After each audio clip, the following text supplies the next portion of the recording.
Hej og velkommen til Expotape. Jeg vil i denne video fortælle lidt om følgeseddellommer og hvorfor disse er særlig gode at bruge. De er gode at bruge både fordi de er hurtige at montere, men også fordi at de bruger mindre materiale. Det vil sige, på den her der har du ingen liner bagpå. Det eneste materiale der går til, jamen det er egentlig lommen i sig selv.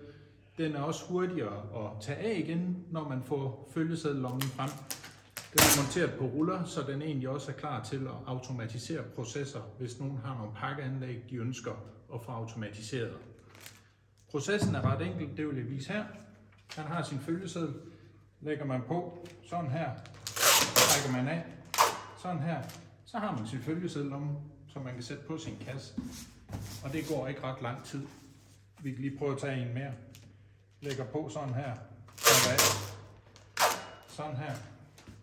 Og sætter på igen. Upti. Så sidder papirerne på kassen.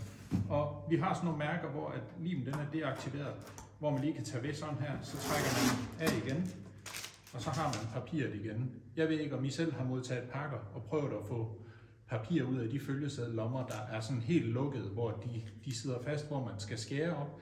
Med den her, der er det faktisk muligt bare lige at tage ved sådan her, trække af, så har man fat i papiret. Så her der tænker man også lidt på modtageren i den anden ende. Men igen, spildet også mindre, for det eneste der går til, jamen det er folien og klæberen. Der er ikke nogen liner, og det ligger heller ikke at flyde rundt på gulvet bagefter, hvis man har brugt liner-produktet.